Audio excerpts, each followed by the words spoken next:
Pontualmente, 12h30 e começa agora o Meio-Dia Catarina. Nós ficaremos juntos até a 1h dessa segunda-feira, dia 25 de setembro. Aqui você tem espaço garantido para dar a sua opinião e também das sugestões de pauta. E como fazer isso é muito simples, basta você acessar uma de nossas redes sociais. Estamos no Twitter, no Instagram e no Facebook e também no WhatsApp. Twitter e Instagram, @Meio-Dia Catarina. Nossa fanpage no Facebook é /Meio-Dia Catarina. E o nosso WhatsApp telefone é o 48 99608 7554. Muito bem, olha só, nós começamos o programa de hoje falando sobre um acidente que aconteceu agora há pouco e simplesmente parou boa parte da capital nessa manhã chuvosa de segunda-feira. As fotos foram publicadas no perfil do Twitter, o @pista limpa, né? @pista_limpa, é assim que se fala. Pelo menos 5 veículos se envolveram na colisão. As fotos, daqui a pouco vão aparecer novamente, mostram a cabeceira da Ponte Colombo Salles, saída da ilha de Santa Catarina, totalmente bloqueada por conta dessa colisão. Engarrafamento também chegou ao sentido contrário, na Ponte Pedro Ivo Campos, formando filas na Via Expressa, sentido continente-ilha. No sentido inverso, né, no caso onde aconteceu o acidente, as filas alcançaram o túnel Antonieta de Barros, no sentido centro-aeroporto. Ainda sobre acidentes, hein? Olha só. Só nesse fim de semana, 9 pessoas morreram nas rodovias federais que cortam Santa Catarina.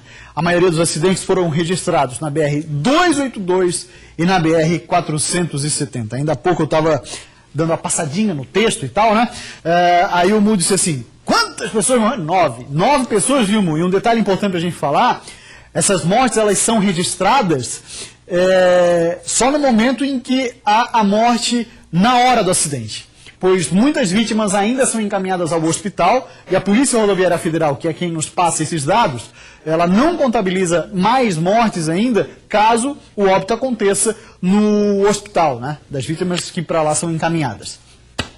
Muito bem, olha só, desde o mês de maio, volumes de chuva em Santa Catarina está abaixo do esperado. A condição deve se manter nos próximos meses. E essa falta de chuva preocupa a Defesa Civil. Para lavar a louça, Tatiana precisa usar água da bombona. Ela mora no bairro Potecas, em São José, há 7 anos. Sempre sofreu com a falta d'água, mas nos últimos meses a situação ficou mais grave. Isso são todos os dias. Não tem um dia que fique o dia todo com água. Eu já não faço mais nada em casa. É tudo contando os ml de água para não gastar muito, porque a minha caixa d'água tem 500 litros, então a água é contada. Mas apesar da falta frequente de água no bairro Potecas, a Casan diz que o problema é pontual e não tem a ver com a estiagem, mas a falta de chuvas preocupa. Os municípios mais afetados com essa estiagem prolongada são os municípios menores, que são abastecidos por pequenos mananciais, né? Localizados mais na região oeste e no Planalto Norte, né? Desde o mês de maio que o volume de chuvas no estado é considerado abaixo da média, situação que se agravou nos últimos dias devido às altas temperaturas. E desde então, o nível dos rios está em estado de atenção. O estado está em atenção, nós temos diversas bacias com número do volume de água abaixo do esperado para essa época do ano. Temos uma chuva considerada dentro da média para o mês de outubro, porém nos preocupa a situação de novembro e dezembro, onde teremos chuva abaixo da média. Hoje já choveu em boa parte do estado, mas o volume de chuva não deve ser o suficiente para normalizar o nível dos rios. Por isso, a Defesa Civil recomenda o uso racional de água e, para isso, dá algumas dicas. Evite banhos demorados, não desperdice água ao lavar louça ou escovar os dentes, só use a máquina de lavar com a capacidade máxima de roupas, molhe as plantas usando regador e nesse momento de racionamento não lave calçadas e nem o carro. No momento em que o estado vive uma grave estiagem, além de economizar água, evitar o desperdício é fundamental. Alguns flagrantes como este mostram que para muita gente ainda falta conscientização conscientização.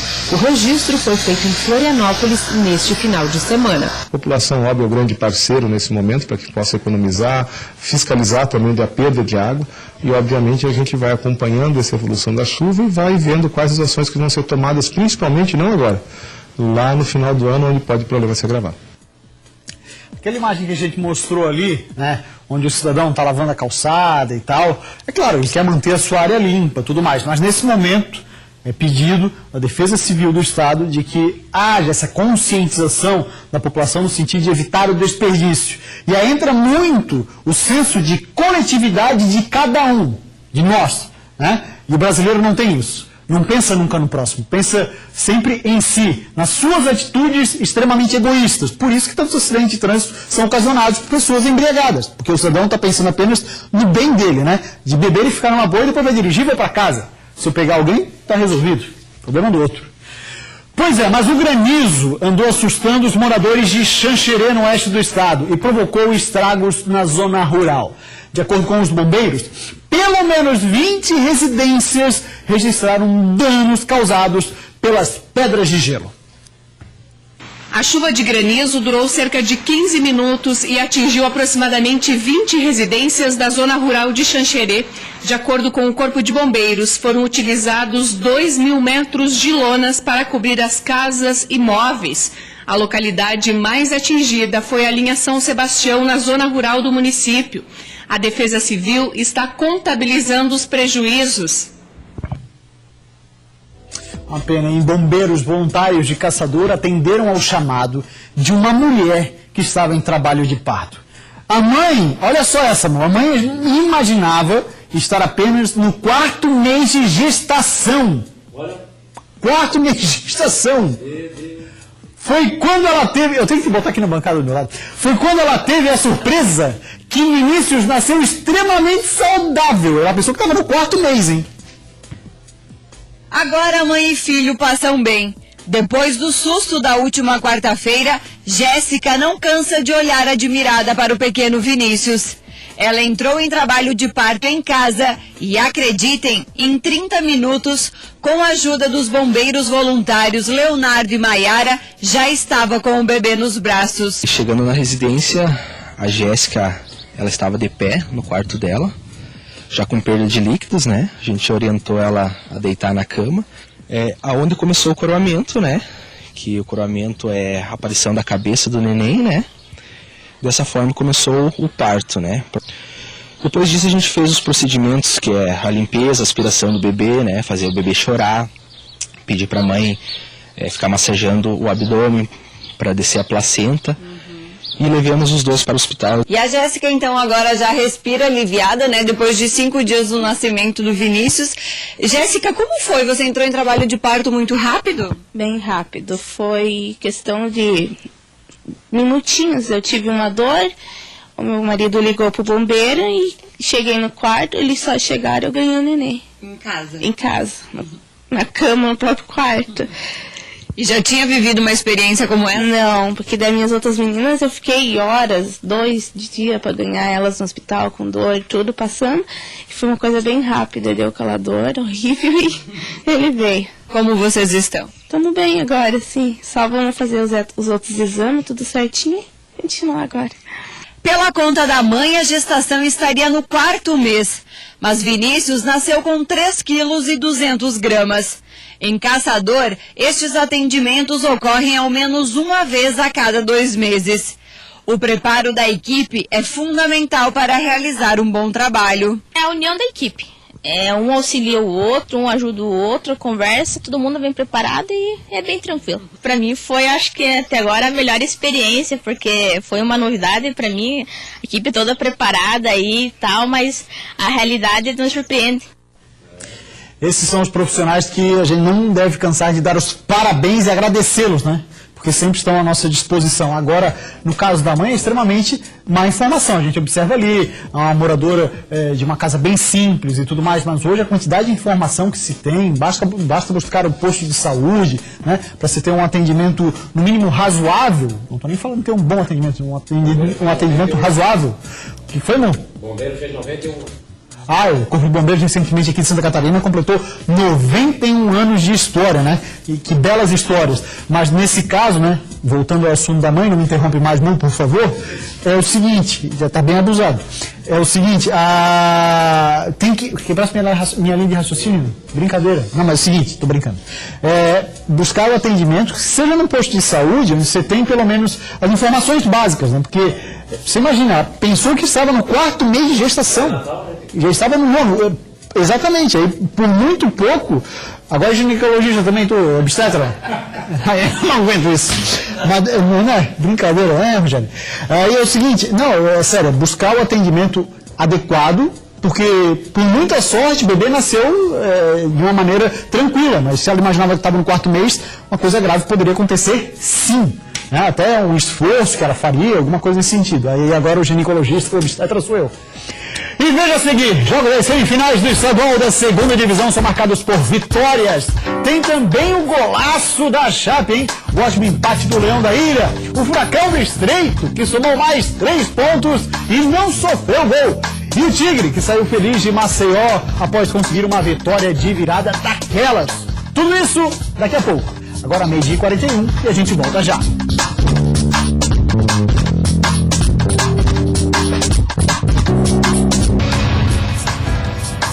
Meio-dia 44, voltamos com o Meio-dia Catarina e agora vamos de futebol e a gente começa falando sobre a 2ª divisão do Campeonato Catarinense. Teve nesse fim de semana os jogos de ida das semifinais. Olha só, hein, seu Nereu, o Ercílio Luz lá do sul do estado venceu o Camboriú por 2-1, ou seja, dá um passo importante para o jogo da volta, pois agora vai decidir em casa.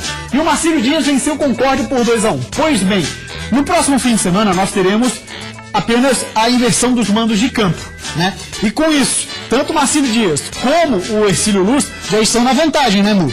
E sendo assim, na verdade, agora, viu, Nereu, é o que é a final, né? Porque é o seguinte, esse jogo aqui, a semifinal é que decide quais os 2 times que chegam na final no Catarinense da Série A do ano que vem. Então, nesse momento, estão mais próximos da Série A do Campeonato Estadual, o Ercílio Luz e o Marcílio Dias. Vamos agora de Série A do Campeonato Brasileiro, a 25ª rodada, nós tivemos no fim de semana o empate, hein? Falei, Tamu? Eu te avisei, hein? Chegando bem perto, falei entre empate e vitória do Leão, por pouco o Avaí não ganhou ainda. Flamengo e Avaí ficaram no 1-1 e a Chapecoense, golaço que teve da Chape, hein? 1-0 para cima da Ponte Preta, importante esse resultado da Chapecoense, já já a gente vai ver por quê lá na tabela de classificação. A Série B do Brasileirão também com bons resultados, ótimas notícias para Santa Catarina, pois o Figueira venceu em casa, venceu o CRB por 2-1.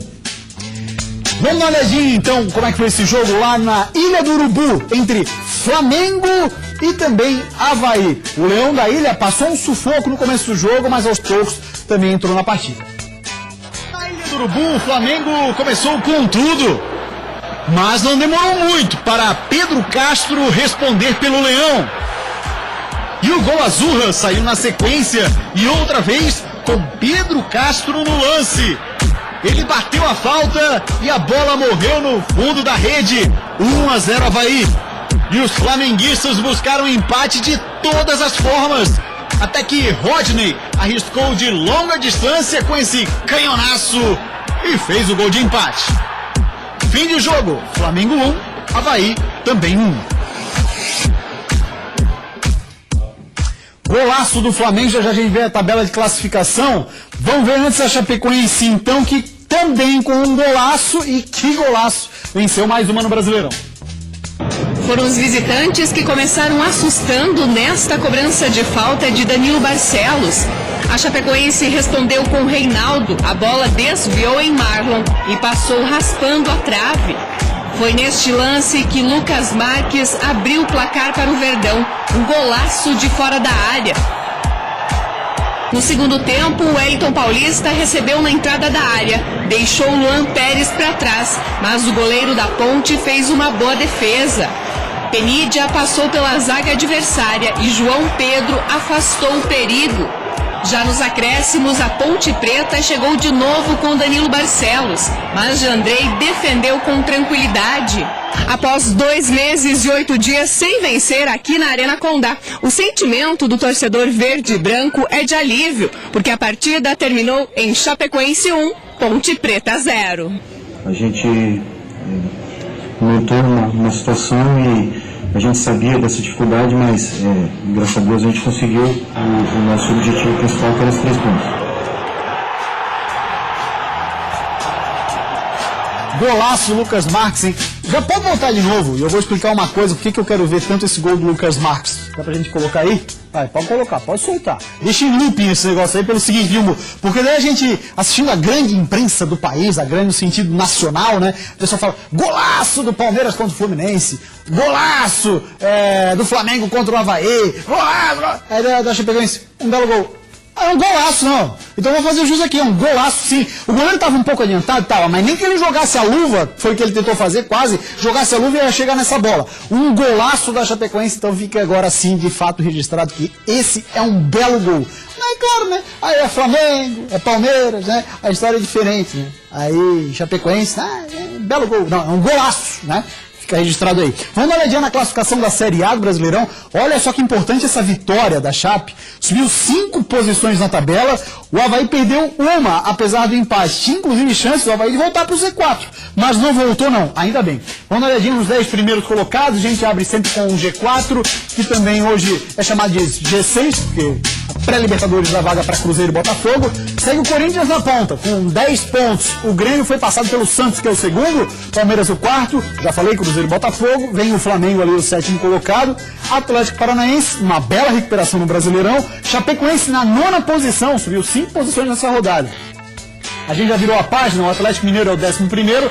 Depois vem o Fluminense, Bahia, o Avaí com 30 pontos. Depois o Sport, Vitória. E o Z4 hoje, sem nenhum catarinense. Coisa boa, hein? São Paulo, Ponte Preta, Coritiba e Atlético Goianiense. A gente já volta a falar de futebol, porque antes um importante recado, hein? Chegou Saúde 24 horas. Um serviço de saúde 24 horas por dia, 7 dias por semana. Você liga gratuitamente e conversa com profissionais da área de saúde que vão analisar o seu caso e dar o encaminhamento correto. E mais, você ganha um descontaço de até 60% em diversos medicamentos nas farmácias credenciadas. Aproveite todas as vantagens assinando agora mesmo.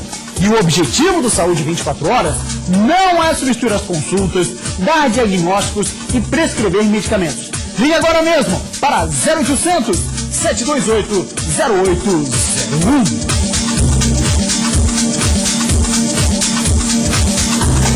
Vamos de Série B do Brasileirão agora, porque teve a famosa lei do ex lá em Maceió, mas não teve pra ninguém não. Apesar do gol do Elvis aqui, que também foi um belo de um gol, olha, Criciúma conseguiu que vitória lá em Maceió de virada, olha aí. O CRB abriu o placar com esse golaço de falta de Elvis. Ó, a lei do ex aí, hein? Na comemoração teve voadora na bandeirinha de escanteio e tudo. Homem bravo. O empate veio com a origem da jogada numa bola parada outra vez. Alex Maranhão cruzou e Neto Baiano fez contra 1-1.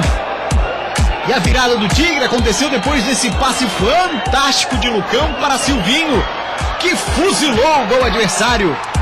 Final de jogo em Maceió, CRB 1, Criciúma 2.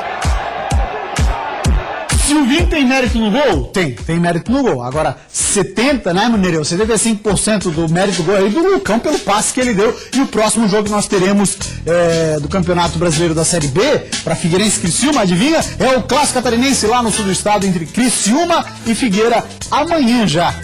Rodada cheia, terça-feira de rodada cheia na Série B do Brasileirão. E o Figueira conseguiu uma importante vitória suada, mas o importante são os 3 pontos. No finalzinho do primeiro tempo, o juiz deu pênalti para o Figueira nesse lance de Tonhão, tentando roubar a bola de Enan. O árbitro alegou que o jogador do ABC colocou o braço na bola. Enan cobrou com perfeição e fez 1-0. E na estreia do sul-africano Ty Sandals, ele recebeu esse presentaço de João Lucas. Aí bateu de primeira e fez o segundo, para delírio da massa alvinegra. E o jogo terminou assim, 2 Figueirense, 0 ABC. Queria enaltecer o grupo pela aplicação do grupo hoje, que né, além de ter uma aplicação muito boa, no vestiário mesmo você já via que a vitória ia vir. A gente devia essa vitória aí pela torcida, por mim, estava devendo, para a diretoria, mereciam essa vitória. Vamos dar uma olhada na classificação da Série B do Brasileirão. O Criciúma está na mesma posição, entre os 10 primeiros, e o Figueira subiu uma posição, mesmo assim no Z4. Olha aí, o G4 da Série B do Brasileirão tem na liderança o Internacional de Porto Alegre, seguido pelo América Mineiro com o mesmo número de pontos. Aí a diferença está no número de vitórias. Depois nós temos Paraná e Vila Nova fechando o G4, Vila Nova com 42. Aí depois vamos lá para o Criciúma, 37 pontos. O Tigre hoje está a 5 pontos do G4. Ainda ali Ceará, Juventude, Oeste, Londrina e também o Boa Esporte. 11ª posição hoje é do Brasil de Pelotas, depois Guarani, CRB, Paysandu, Goiás e Santa Cruz. É o primeiro time fora da zona da degola com 28 pontos. Mesmo número de pontos de Figueira e Luverdense. Ainda lá dentro do Z4, Náutico e ABC. Tá um balaio de gato aí, rapaz, olha, para sair desse atoleiro. É aquilo que a gente fala, né? Z4, tanto de Série A do Brasileirão como de Série B, é um atoleiro danado, porque ganha, consegue o resultado, mas mesmo assim não sai. O pessoal já interage conosco via o WhatsApp 489-9608-7554. Boa tarde, Gustavo. Será que o Avaí fica na Série A e o Figueirense vai para C? É o Odimar da Tapera aqui de Floripa. Odimar, olha, eu acho que o Figueirense ainda tem muita coisa para fazer nessa Série B. Acho que uma vitória se resolve. É um caminho que está sendo construído, mas o Figueirense, a situação ainda é extremamente delicada. É o famoso atoleiro. Na sequência, hein? Criciúma e depois o Paraná. Paraná é no sábado, já aqui no Scarpelli, adversário duro também, assim como o Criciúma lá. Já o Avaí, acho que conseguiu embalar aí para ficar na Série A sim. Paulo César Peçanha, do Bela Vista, em Palhoça, dizendo assim, boa tarde, tô ligado no programa, quebra tudo Figueira, arruma a permanência e pra cima do Criciúma. Rapidinho, só pra gente fechar, passa bem todo mundo que participou do jogo treino fechado lá em Joinville, tá? O Joinville fez o primeiro jogo treino no comando do técnico Rogério Zimmermann, né? Era um jogo treino fechado contra o Fluminense de Joinville. O Jack venceu por 2-0, tá? Portões fechados, nem imprensa acompanhou, nem torcida, mas o Jack venceu. O jogo treino fechado. Pessoal, se superando. E veja daqui a pouco, o tempo seco não causa danos só ao meio ambiente. Ele também prejudica a saúde das pessoas, principalmente daquelas com mais idades, viu? E depois do intervalo, você vai saber o que fazer nesses dias de baixa umidade do ar para ter uma saúde um pouco melhor. O Meio Dia Catarina volta já agora, 12h56.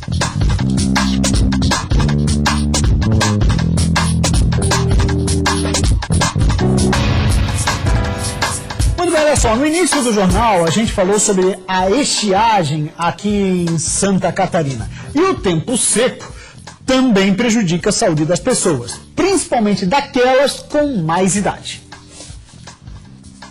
A Maria, a Norma e a Nilda são aposentadas e voluntárias em um projeto social. Só que trabalhar nos últimos dias tem sido um pouco mais complicado. O tempo está muito seco? Muito seco. E o que a senhora sente? Nariz seco, sinto tontura, sinto fraqueza, o nariz chega a sangrar um pouquinho. E elas admitem que não costumam ter sede e nem disposição para beber muita água. E a senhora bebe água? Mais ou menos.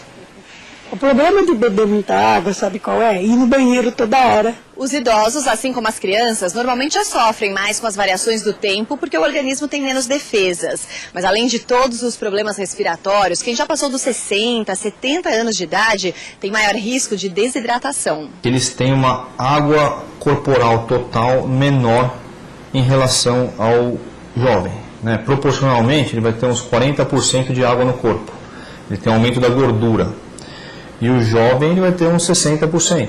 A desidratação no idoso, ela vem de forma com vários sintomas. Então, por exemplo, confusão mental, tontura, mal-estar. A quantidade de água que deve ser ingerida varia para cada pessoa, mas em geral gira em torno de 1,5 litro a 2 por dia. Especialistas também recomendam manter o ambiente em casa sempre úmido e arejado, usar soro fisiológico no nariz e consumir mais alimentos ricos em água. O idoso ele é muito mais sensível às variações da hidratação. E a tontura que a desidratação causa piora o risco de queda. Então aí queda, fica acamado, pode ter fraturas. Então, várias consequências pelo simples fato de não beber água. Tão simples, né? Vamos beber água, gente. Beber água porque nessa época de tempo com umidade baixa, o importante é a gente tomar bastante água para evitar problemas para a saúde, principalmente os mais idosos. Então, você que tem idosos em casa, colabore com ele também. O Energia Catarina dessa segunda-feira fica por aqui. Para você, uma ótima tarde. E nós nos veremos novamente amanhã a partir do 12:30. Até lá então. Tchau.